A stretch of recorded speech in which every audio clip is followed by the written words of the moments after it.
26 வருட நம்பிக்கை, லட்சக்கணக்கான சந்தோஷ திருமணங்கள். கல்யாணம்னாலே தமிழ் மேட்ரிமோனி தான். உங்கள் ஐபிசி பக்தியில் லலிதா சகஸ்ரநாமம் பயிற்சி வகுப்புகள் ஆரம்பம். முன்பதிவு மற்றும் கட்டண விபரங்களுக்கு தொடர்பு கொள்ளுங்கள்.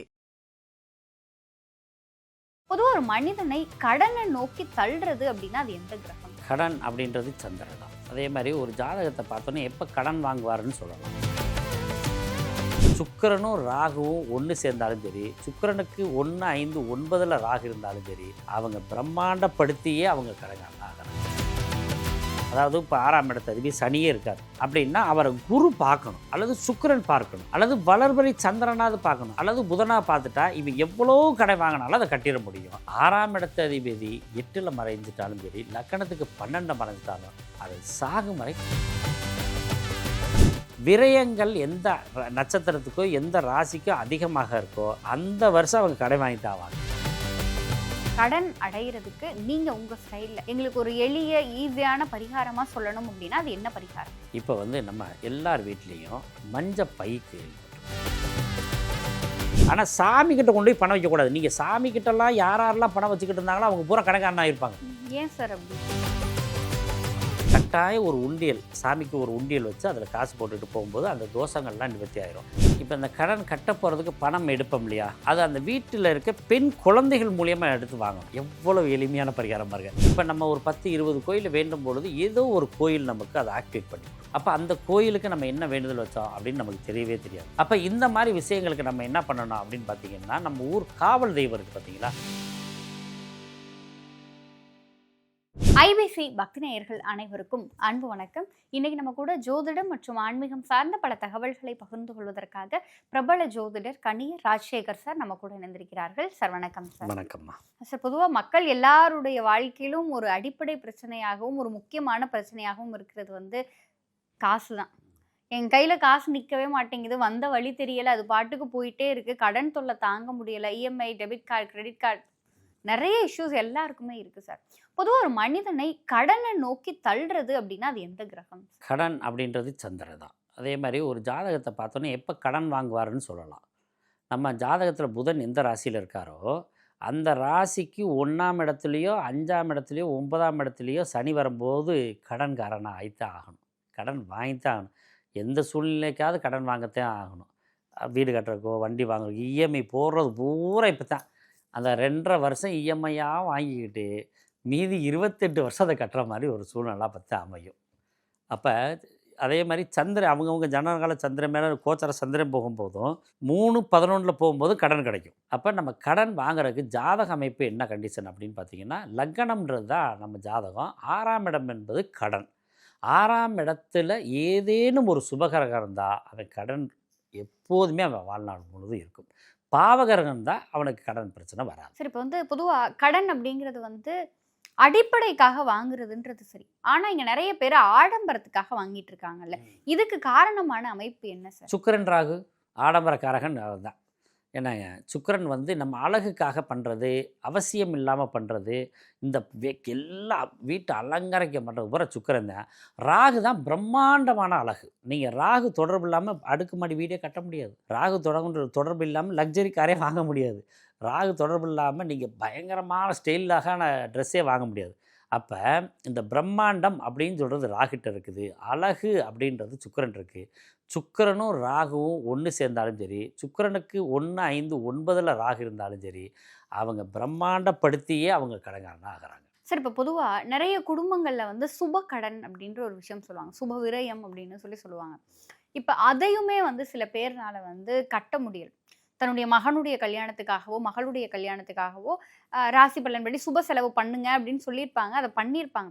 ஆனால் அதையும் கடன் வாங்கி செஞ்சதுனால சில பேர்னால அடைக்க முடியாமல் இருக்குல்ல சார், இதுக்கு என்ன காரணம்? 6ஆம் பாவக அதிபதி லக்னக்கு ஏதேனும் ஒரு சுபத்தன்மையோடு இருக்கணும். அதாவது இப்போ 6ஆம் இடத்த அதிபதி சனியே இருக்கார் அப்படின்னா அவரை குரு பார்க்கணும், அல்லது சுக்கிரன் பார்க்கணும், அல்லது வளர்பறை சந்திரனாவது பார்க்கணும், அல்லது புதனாக பார்த்துட்டா இவன் எவ்வளோ கடை வாங்கினாலும் அதை கட்டிட முடியும்.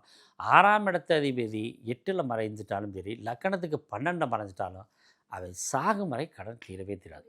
இது போக உலகில் அப்படின்னு சொல்லியிருக்கு, முண்டன் அஸ்ட்ராலஜி அப்படின்னு இருக்குது. இப்போ நம்ம நாட்டினுடைய தன்மைக்கு தகுந்த மாதிரி நம்ம எல்லாருக்கும் கடன் ஆகிறது இயல்பு.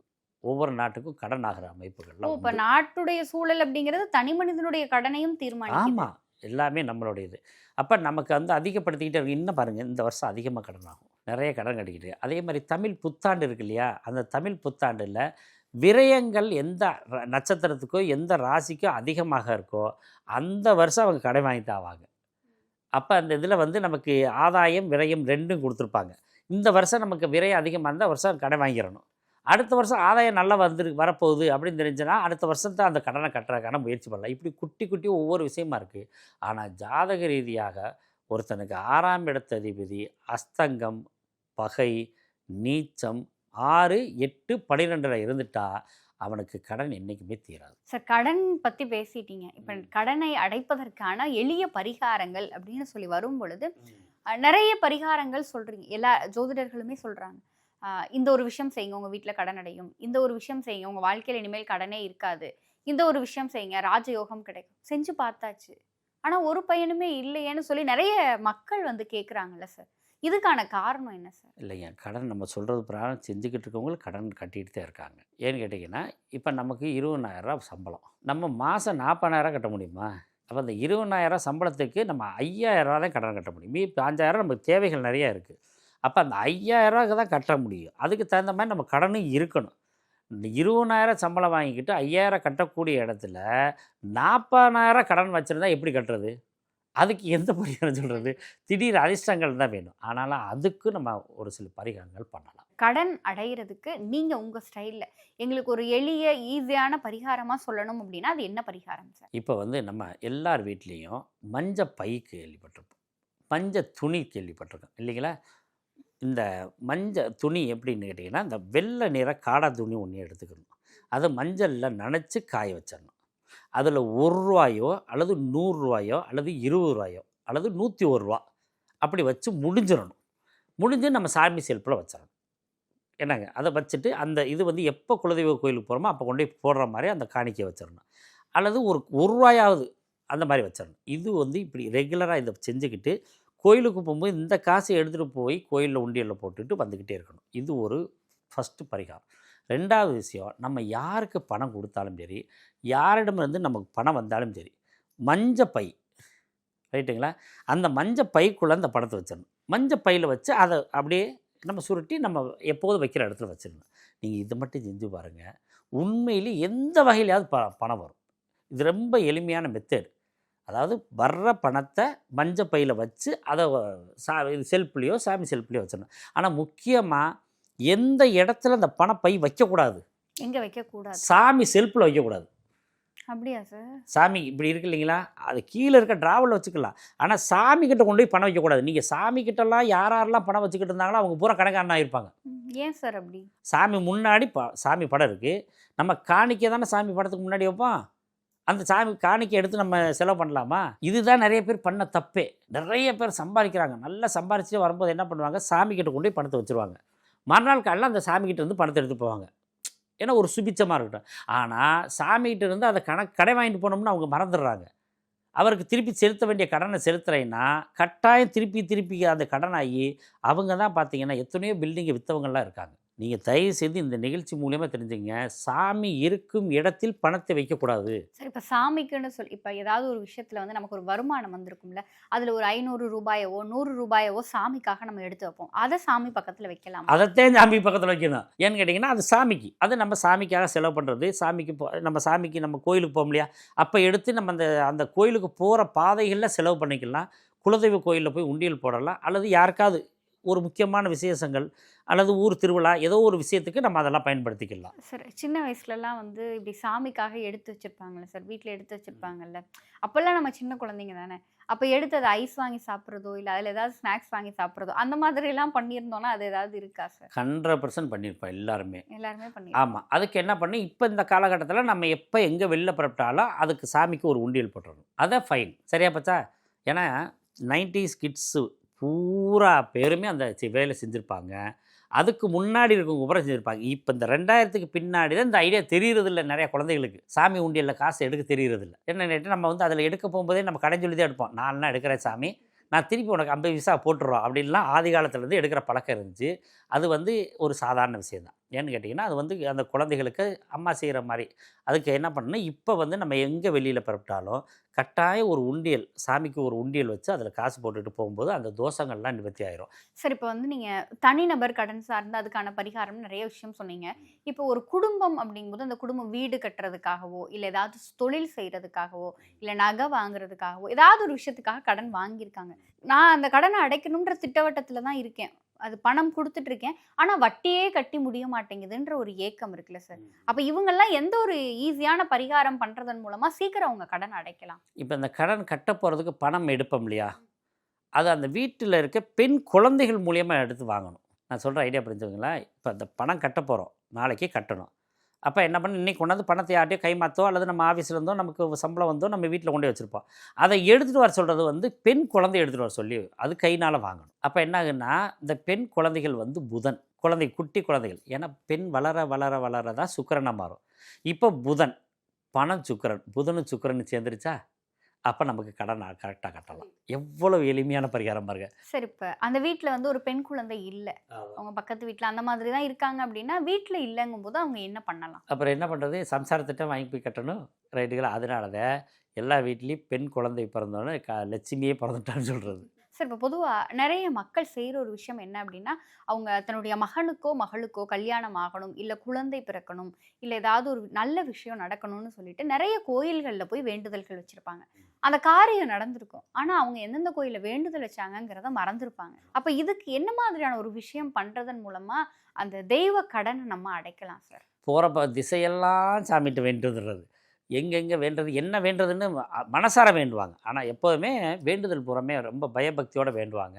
இப்போ நம்ம ஒரு 10-20 கோயில் வேண்டும் பொழுது ஏதோ ஒரு கோயில் நமக்கு அதை ஆக்டிவேட் பண்ணி கொடுக்கும். ஏதாவது ஒரு கோயில் வந்து அதை சிறப்படைய வச்சிடும். அப்போ அந்த கோயிலுக்கு நம்ம என்ன வேண்டுதல் வச்சோம் அப்படின்னு நமக்கு தெரியவே தெரியாது. அப்போ இந்த மாதிரி விஷயங்களுக்கு நம்ம என்ன பண்ணணும் அப்படின்னு பார்த்தீங்கன்னா, நம்ம ஊர் காவல் தெய்வம் இருக்குது பார்த்தீங்களா, அவங்களுக்கு பொங்கல் வைத்து வழிபாடு செய்யலாம். எல்லைச்சாமின்னு இருக்கும். இப்போ நம்ம எந்த ஊரில் இருந்தாலும் அந்த ஊருக்கு ஒரு எல்லைச்சாமி இருக்கும்.